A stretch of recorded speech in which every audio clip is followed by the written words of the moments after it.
Bonjour et bienvenue à notre nouvelle question de la semaine destinée à vous aider à réussir votre examen de certification professionnelle. Aujourd'hui, nous allons nous interroger sur la décision d'externaliser les services informatiques. Et comme d'habitude, je vais vous expliquer comment je raisonne pour trouver la bonne réponse. Voyons donc, sans plus attendre, de quoi il s'agit.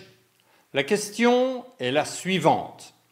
La décision d'externaliser certains services vers un environnement cloud est principalement basée sur réponse 1, une appréciation des risques informatiques, réponse 2, une analyse coût-bénéfice, réponse 3, une analyse de rentabilisation, un business case, ou réponse 4, un plan stratégique pour la technologie.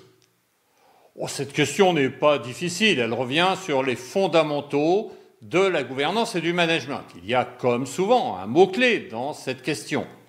Alors, saurez-vous l'identifier ? Prenons un instant pour réfléchir plus précisément sur cette question.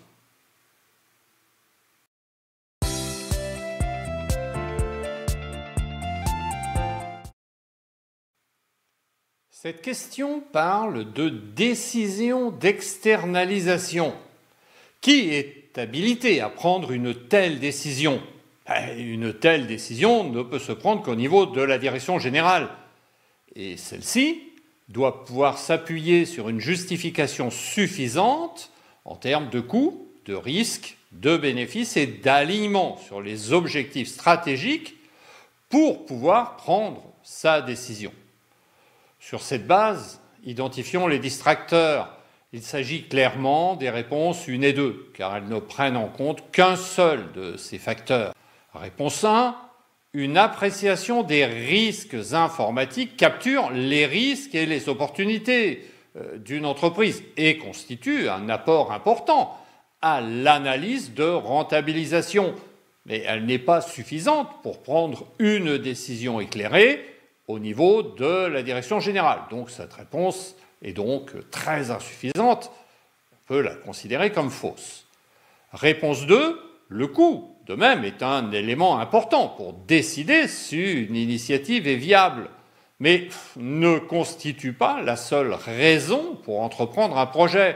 Par exemple, entreprendre une démarche de conformité peut s'avérer coûteuse, mais elle est néanmoins réalisée pour atténuer les risques pour l'entreprise. Donc le coût est une entrée essentielle pour la réalisation d'un business case, mais le coût seul ne permet pas de justifier une décision au niveau de la direction. Donc cette réponse est également fausse. Il ne nous reste donc que les réponses 3 et 4. Commençons par la réponse 3. Une analyse de rentabilisation ou business case synthétise les informations provenant d'un certain nombre de sources, notamment l'évaluation des risques, l'analyse coût-bénéfice et le plan stratégique en matière de technologie. Sur la base d'un business case, la direction sera donc en mesure de prendre une décision éclairée et cette réponse semble donc être la bonne réponse. Par ailleurs, je vous invite, pour plus d'informations sur les business cases, à regarder la vidéo sur cette même chaîne dans notre série Les explications de l'expert consacrée au business case. Voyons quand même la réponse 4. La réponse 4, la sélection de la technologie est basée sur un plan stratégique pour la technologie qui identifie l'équipement informatique qui soutiendra le mieux les objectifs business de l'entreprise. Il est dérivé de la stratégie business de l'entreprise, mais ne démontre que l'alignement sur les objectifs stratégiques de l'entreprise. Il ne fait pas référence aux coûts, aux bénéfices et aux risques, ce qui n'est pas suffisant pour prendre une décision éclairée au niveau de la direction. Et cette réponse est donc fausse. Et c'est donc bien la réponse 3 qui est la bonne réponse à cette question.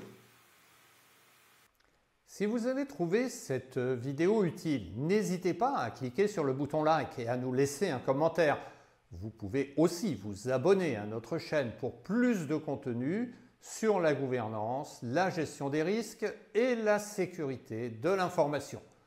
N'hésitez pas également à visiter notre site web www.dta4pro.fr sur lequel nous vous proposons de nombreuses ressources complémentaires pour préparer à votre rythme et réussir votre examen de certification professionnelle dès votre première tentative. Pour ma part, je vous remercie d'avoir regardé cette vidéo et je vous donne rendez-vous mardi prochain pour une nouvelle question de la semaine. D'ici là, passez une bonne semaine et à très bientôt.